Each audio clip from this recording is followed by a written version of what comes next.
Hello guys, today I am here to represent a topic in which we discuss about common cause and sign and symptom of your first chapter, nursing management of patient with disorder of ear. Okay friends, तो मैंने आपको जो previously lecture में बताया था common diagnostic evaluation के बारे में बताया था। आज इस लेक्चर में हम कोजेस और साइन सिम्टम के बारे में बात करेंगे और आपके फर्स्ट चैप्टर का जो फर्स्ट डिसऑर्डर है ओटेल्जिया उसके बारे में हम डिस्कस करेंगे। तो इसके क्या कोजेस बनते हैं, कॉमन कोजेस जो आप हर एक ईयर के डिसऑर्डर्स में आप लिख सकते हो। फर्स्ट कोज होगा एक्सेसिव नॉइस एक्सपोजर। अगर कोई भी पर्सन है जो ज़्यादा नॉइस के एक्सपोजर में आ रहा है उसके करके उसके ईयर के अंदर प्रॉब्लम अराइज हो सकती है। एज रिलेटेड, जैसे जैसे एज बढ़ती जाएगी वैसे वैसे कानों में प्रॉब्लम बढ़ती रहती है। हर एक ऑर्गन में ही क्या होती है, प्रॉब्लम अराइज होनी शुरू हो जाती है। ईयर वैक्स फॉर्मेशन होती जाएगी, जितनी ज़्यादा बिल्डअप होएगी तो भी ईयर के अंदर हमें प्रॉब्लम देखने को मिलेगी। इन्फेक्शन की वजह से भी क्या हो सकता है, हियरिंग लॉस हो सकता है। ओके, नेक्स्ट देखिए, साथ साथ मैं आपको पिक्चर्स दिखाऊंगी ताकि आपको याद रह जाए। ये मैंने आपको दिखाई है common causes of hearing loss, क्या कारण होते हैं जो जिसकी वजह से हियरिंग लॉस हो जाती है। First is ear wax buildup. जैसे जैसे जितनी ज़्यादा वैक्स बिल्डअप होएगी वो क्या करती है, हमारे ईयर कैनाल को ब्लॉक कर देती है और क्या कर देती है, जो भी साउंड वेव्स आती है उसकी कंडक्शन को रोक देती है, जिससे हमारे को सुनना बिल्कुल बंद हो जाता है। ओके, नेक्स्ट है ईयर इन्फेक्शन। अगर कान के अंदर इन्फेक्शन बन रहा है यानी कि बहुत सारा फ्लूइड बन रहा है उसके करके भी मूवमेंट के अंदर प्रॉब्लम्स आ जाती है और इन्फेक्शन अराइज हो जाते हैं। ओके, नेक्स्ट देखिए, ये था हमारा इन्फेक्शन। इन्फेक्शन में क्या था, जब ज़्यादा अमाउंट में क्या बनने लगेगी, देखिए ये ज़्यादा अमाउंट में जब फ्लूइड बिल्डअप होने लगेगा तो उसके करके ईयर ड्रम की अच्छे से मूवमेंट नहीं हो पाएगी और जैसे जैसे फ्लूइड एक्यूमुलेशन होएगी ईयर में इन्फेक्शंस हो जाएगा। अब नेक्स्ट है रप्चर्ड ईयर ड्रम। जब ईयर ड्रम ही फटना यानी कि कान के पर्दे बोलते हैं ना, फटने शुरू हो जाते हैं, तो इसमें क्या होता है, एक सीवियर कंडीशन होती है जिसमें हियरिंग लॉस होने लगता है और साथ साथ हियरिंग प्रॉब्लम्स भी आने लगती है। ठीक है, नेक्स्ट है एक्सेसिव नॉइस एक्सपोजर। कोई भी अगर पर्सन ज़्यादा उसके एक्सपोजर में आ रहा है, नॉइस के एक्सपोजर में, तो उसके करके क्या हो सकता है, बहुत ज़्यादा डैमेज हो सकता है ईयर को। ओके, नेक्स्ट देखिए, अगर इनर और मिडल ईयर के अंदर कोई भी डिजीज़ आ रही है उसके करके भी टेम्परेरी भी और परमानेंट हियरिंग के ऊपर पूरा इम्पैक्ट पड़ता है। ओके, नेक्स्ट है अगर हेड में ट्रॉमा हुआ है, हेड इंजरी हुई है किसी को, तो उसके करके क्या होगा, होल बन जाता है ईयर ड्रम के अंदर, जिसके करके हमारा मिडल ईयर की डैमेजिंग होने लग जाती है और हियरिंग लॉस की प्रॉब्लम अराइज होती है। ओके, नेक्स्ट है एज रिलेटेड। एज रिलेटेड में क्या है, जो इनर ईयर स्ट्रक्चर है वो स्लोली स्लोली क्या करेगा, डिक्लाइन करेगा विद एज। ओके, फर्स्ट मैंने आपको बताया कि ब्लॉक जब हमारी बिल्डअप होने लग जाती है वैक्स की, उसके करके इन्फेक्शन के करके, अगर ईयर ड्रम का रप्चर हो गया उसकी वजह से, अगर इनर और मिडल ईयर के अंदर डिजीज़ है उसके करके, हेड ट्रोमा और एज रिलेटेड। ओके, ये कॉमन कॉजेज़ हैं। ओके फ्रेंड्स, नेक्स्ट देखिए, ये आगे नेक्स्ट है आपके common sign and symptom. Ear में पेन होगा, ये तो है ही, आपकी कंडीशन ही है कि आगे आएगी ओटेल्जिया वाली, उसमें ईयर पेन होगा। तो इसमें कॉमन साइन सिम्टम क्या होते हैं, एक तो ईयर पेन होगा, रिंगिंग सेंसेशन होएगी ईयर के अंदर, सुनने में डिफ़िकल्टी होएगी और रेडनेस हो जाएगी। ओके, आगे पिक्चर दिखाती हूँ, याद रहेगा आपको उससे। देखिए, सबसे पहला सिम्टम हमें दिखेगा कि वहाँ पे हीट जनरेट होने लग जाएगी, गरम गरम हो जाएगा, वो जहाँ पे भी कान पे बोल सकते कि सिम्टम सबसे पहला जो दिखाई देगा वहाँ पे कान गरम गरम हो जाएंगे, ईयर एक होगा, पेन होगा ईयर के अंदर, वीकनेस आने लग जाती है। ठीक है, वर्टिगो होगा, हेडेक होगा। वर्टिगो क्यों होता है, क्योंकि देखिए ईयर का दो काम होते हैं, एक तो हियरिंग में हेल्प करता है और बैलेंस में हेल्प करता है। ठीक है, हियरिंग तो इफेक्ट हो रही है और साथ साथ क्या होगा, बैलेंस नहीं हो पाएगा बॉडी का, जिसके करके कोऑर्डिनेट भी नहीं कर पाएगा जो पेशेंट होगा और उसको खड़े खड़े भी चक्कर आने लग जाएंगे। ओके, लॉस ऑफ एपेटाइट, दर्द के करके उसको भूख भी कम लगती है। रिंगिंग सेंसेशन जो मैंने आपको बताया था, इसको हम बोलते हैं टाइनाइटस।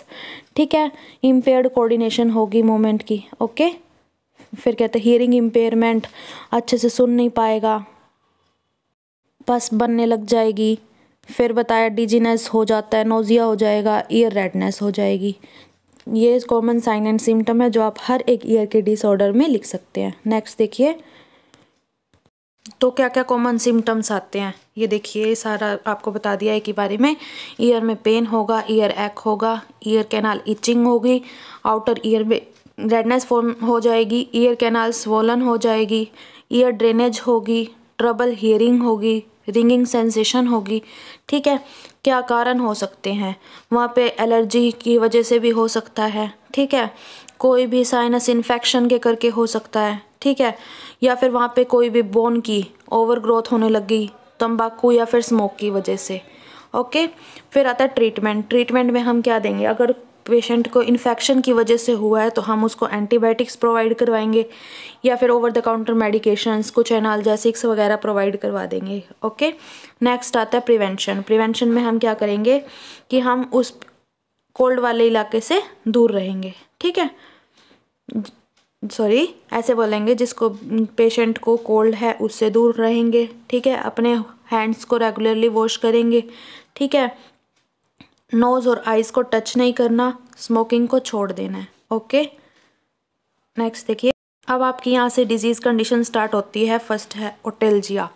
आज हम ओटेल्जिया के बारे में बात करेंगे। ओटेल्जिया की डेफिनेशन क्या होती है? ईयर में पेन होना, या इसे हम बोलते हैं ईयर एक। ठीक है, यही होता है डेफिनेशन, याद रख लेना। कॉमन मैंने आपको डायग्नोज भी बता दिए, साइन सिम्टम भी बता दिए और कोज भी बता दिए। ठीक है, ओटेल्जिया में क्या है? ईयर पेन होगा और ईयर एक होगा। डिफरेंट टाइप का होता है ओटेल्जिया भी, प्राइमरी और रेफर्ड ओटेल्जिया। प्राइमरी में क्या होता है, जिसमें हम देखते हैं कि सीधा ईयर को ही प्रॉब्लम अराइज हो रही है, चाहे वो हमारे एक्सटर्नल ईयर में पेन होगा या मिडल ईयर में पेन होगा या फिर इनर ईयर में पेन डायरेक्ट कान को ही हो रहा है। ओके, रेफर्ड ओटेल्जिया में क्या होगा? किसी दूसरे ऑर्गन से या फिर किसी दूसरे सोर्स के करके हमारे कान में दर्द होएगा। ओके, जैसे अगर हमारे दांतों में दर्द हो रहा है बहुत ज़्यादा, तो उसके करके हमारे कान में दर्द होएगा। दूसरे सोर्स से हमारे कान में दर्द हो रहा है, उसको तो हमने कहा रेफर्ड ओटेल्जिया। और जो डायरेक्ट हमारे ईयर में पेन हो रहा है विदाउट एनी सोर्स, उसको हमने कहा प्राइमरी ओटेल्जिया।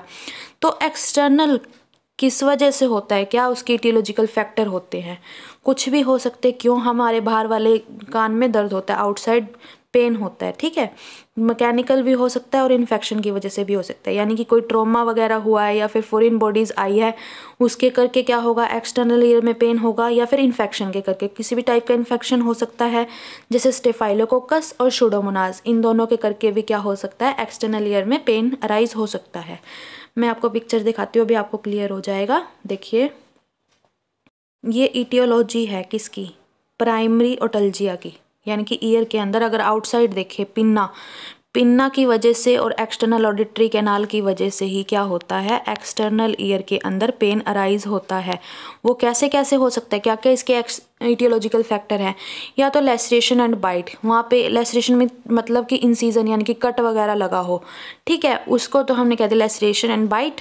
अगर ब्लीडिंग हो रही है उसकी वजह से भी पेन हो सकता है। ओटाइटिस एक्सटर्ना, इसका मतलब है आउटसाइड वाले ईयर के अंदर क्या है? इन्फ्लेमेशन या फिर इन्फेक्शन हो रहा है, उसकी वजह से। अगर वहाँ पे इन्फेक्शन है उसके कैविटीज़ के अंदर, साइनस के अंदर, उसके करके भी क्या होगा? पेन अराइज होगा।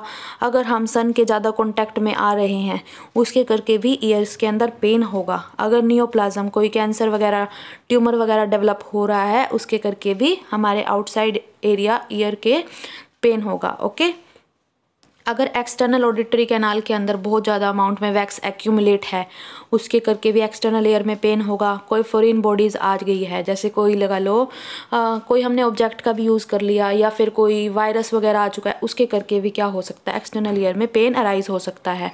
केराटोसिस ऑब्ट्यूरेंस क्या होता है? इसमें कैरेटीन जो है बहुत ज़्यादा अमाउंट में इकट्ठा होने लग जाता है और वो पेन अराइज कर देता है एक्सटर्नल ईयर को। ओके, ओटाइटिस एक्सटर्ना, इसमें क्या यही वाली बात है कि आउटर ईयर के अंदर क्या है? इन्फ्लेमेशन या फिर इन्फेक्शन की वजह से। हर्पिस जुस्टर ओटाइकस, हर्पिस जुस्टर क्या है? ये एक टाइप का वायरस है जिसके करके क्या होगा? एक्सटर्नल ईयर में पेन अराइज होगा। एक्सोस्टोसिस और नियोप्लाज्म, इसमें क्या होता है? एक्सोस्टोसिस, अगर कोई डिस्चार्ज वगैरह हो रहा है कान से, उसके करके भी ईयर में पेन होगा, और ट्यूमर वगैरह के करके भी पेन होगा। ये था हमारा प्राइमरी ओटेल्जिया। ओके, ये तो हमने एक्सटर्नल ईयर की बात करी। फिर हम जो बात करेंगे नेक्स्ट, वो हम करेंगे मिडल ईयर के बारे में। देखिए फ्रेंड्स, मिडल ईयर में जो पेन अराइज होता है वो भी मैकेनिकल या फिर इन्फ्लेमेशन, दो टाइप से ही हो सकता है। मैकेनिकल मीन्स कोई यूस्टेचियन ट्यूब जो होती है उसमें अगर ऑब्स्ट्रक्शंस आ गई तो भी हमारे मिडल ईयर के अंदर क्या हो सकता है, पेन अराइज हो सकता है।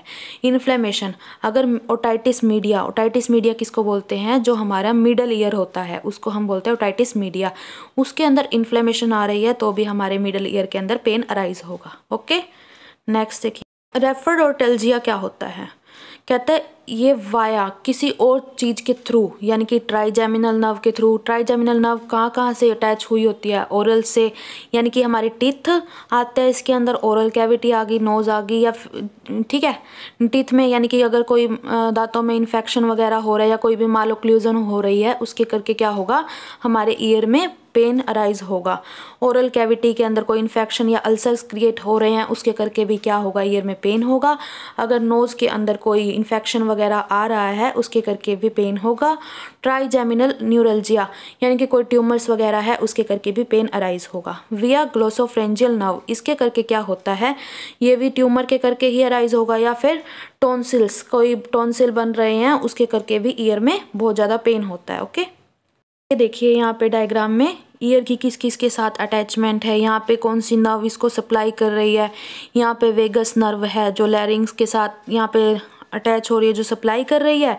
कुछ एंटीरियर पोर्शन है 2/3 ऑफ टंग का जहाँ पे ये सप्लाई कर, यानी कि अलग अलग टाइप की नर्व्स हैं जो अलग अलग ईयर्स के साथ जुड़ी होती है, कनेक्ट हुई होती है नर्व्स, उसी के थ्रू ही हमारे ईयर के अंदर पेन अराइज होता है। ओके, नेक्स्ट देखिए, रिस्क किस किस को है, जिनको इन्फेक्शन होगा या एलर्जी के करके अगर पेन अराइज हो रहा है, या फिर जो स्विमिंग करते हैं उनको सबसे ज़्यादा रिस्क होते हैं, या फिर किसी ने अपने कानों के अंदर शार्प आर्टिकल्स वगैरह का यूज़ कर लिया, उन ये बंदे सारे क्या होते हैं, रिस्क पे होते हैं। देखिए ये देखिए, इसमें कहते हैं अगर किसी ने कंटामिनेटेड सोल्यूशन ले लिया उसके करके, कोई स्विमिंग कर रहा है पोल्यूटेड वाटर में उसके करके रिस्क है, किसी को अपर रेस्पिरेटरी ट्रैक्ट इन्फेक्शन है वो भी रिस्क पे हैं, अगर किसी को हेड पे इंजरी हुई है वो भी रिस्क पे आते हैं, या फिर किसी एडिनोइड टिश्यू की इनलार्जमेंट हुई है उसको भी बहुत ज़्यादा रिस्क है। माउथ में अगर किसी को पेन है तो उसको भी रिस्क है कि बहुत ज़्यादा पेन होने के चांसेस हैं ईयर्स में। ओके, फिर आती है पैथोफिजियोलॉजी। पैथोफिजियोलॉजी में क्या है, अगर कोई भी ट्रॉमा और इन्फेक्शन हो रहा है तो उसके करके क्या होगा, वहाँ पे इन्फ्लेमेशन अराइज होगी। अगर कोई इन्फ्लेमेशन अराइज होती है तो वहाँ पे क्या आ जाते हैं, WBC आ जाती है, एक्यूमुलेशन होती है, जिसके करके क्या होगा, वहाँ पे साइंस, आपने pathology BSc nursing second year में भी पढ़ा होगा कि इन्फ्लेमेशन के कुछ साइंस होते हैं, तो वहाँ पे पेन अराइज होगा, हीट होगी और रेडनेस होगी। ओके, ये थी इसकी पैथोफिजियोलॉजी। नेक्स्ट देखिए, साइन सिम्टम मैंने आपको पहले बताया था कि पेन होगा, हेडेक होगा, वर्टिगो होगा, टाइनाइटस, रिंगिंग सेंसेशन होगी, वोमिटिंग होगी और फीवर होगा, हियरिंग लॉस हो जाएगी और ओटोरिया यानी कि ईयर से ड्रेनेज होगी। ओके, देखिए ओटल्जिया पेन होगा, ओटोरिया डिस्चार्ज होगा, हेडेक होगा, फीवर क्योंकि इन्फेक्शन है, इरिटेशन होगी, उसको भूख नहीं लगेगी, वोमिटिंग होगी, सुनना भी बंद हो जाएगा, रिंगिंग सेंसेशन होगी और वर्टिगो। ओके, नेक्स्ट देखिए, नेक्स्ट है डायग्नोस्टिक इवैल्यूएशन। इसमें मेडिकल हिस्ट्री ले लेंगे, फिजिकल एग्जामिनेशन करेंगे। अब हमें आउटर ईयर को देखना, तो मैंने आपको डायग्नोस्टिक इवैल्यूएशन में बताया था, ऑटोस्कोपिक एग्जामिनेशन करेंगे। डेंटल रेडियोग्राफी क्यों करेंगे, क्योंकि ईयर का मैंने आपको बताया था कि ट्राइजेमिनल नर्व आ रही है, लैरिंग्स के साथ भी जुड़ी हुई है, नेजल के साथ भी है, तो इसके लिए भी हम डेंटल रेडियोग्राफी करेंगे, नेजल एंडोस्कोपी करेंगे और लैरिंजोस्कोपी करेंगे। CBC करेंगे कि किसी टाइप का इन्फेक्शन तो नहीं, CT स्कैन और MRI करेंगे। ओके, नेक्स्ट देखिए, ये आती है लास्ट मैनेजमेंट। मैनेजमेंट में क्या होगा, सबसे पहले तो असेसमेंट कर लेंगे कि हिस्ट्री टेकिंग हो जाएगी, पेन तो नहीं है, पेन आपको किस जगह पर हो रहा है, आपने थोड़े टाइम पहले कोई ट्रेवलिंग तो नहीं की है जिसके करके आपको कोई इन्फेक्शन वगैरह हो, उसकी रोटेशन करवा के देख लेंगे नेक की, ताकि हमें पता लगे कि उसको पेन किस वजह से हो रहा है, नेक रोटेशन करने की वजह से हो रहा है या फिर कोई और रीज़न है, तो हमने सारी पहले हिस्ट्री टेकिंग कर ली। ओके, नेक्स्ट आती है मेडिकल मैनेजमेंट। तो मेडिकल मैनेजमेंट में हम क्या करेंगे, मेडिसिन्स प्रोवाइड करवाएंगे, अगर इन्फेक्शन की वजह से है तो उसको हम एंटीबायोटिक देंगे, फिर अगर पेन है तो उसको हम एनाल्जेसिक्स देंगे। अगर उसके अंदर फॉरेन बॉडीज़ ने एंटर किया तो उसकी हम फॉरेन बॉडी को रिमूव करवाएंगे। अगर वहाँ पे वैक्स की एक्यूमुलेशन हो रही है तो उसको हम रिमूव करवाएंगे किसके थ्रू, ईयर इरिगेशन के थ्रू, यानी कि क्लीन करवाएंगे। इसमें सिरिंज का यूज़ किया जाता है जिसमें ईयर को क्लीन किया जाता है, उसकी वैक्स को क्लीन किया जाता है। एंटीवायरल ड्रग्स देंगे। अगर वायरस के करके हो रहा है, जैसे हर्पीस जूस्टर की वजह से हो रहा है, तो हम क्या देंगे, ऐसा एसाइक्लोवीर ड्रग्स को प्रेस्क्राइब करवाएंगे। ओके। एंटी फंगल ड्रग्स, यानी कि अगर ओरल थ्रश की वजह से हमारे को फंगस की वजह से ही ईयर पे पेन हो रहा है तो हम उसको क्या करवाएंगे, फ्लूकानाजोल ड्रग्स प्रोवाइड करवाएंगे। ठीक है। अगर GERD की वजह से हो रहा है तो हम उसको एंटी अल्सर ड्रग्स प्रोवाइड करवाएंगे, जैसे रेंटिडीन। ठीक है। एंटीबायोटिक में हम कौन सी प्रोवाइड करवा सकते हैं, एमोक्सिसिलिन और सिप्रोफ्लेक्सिन।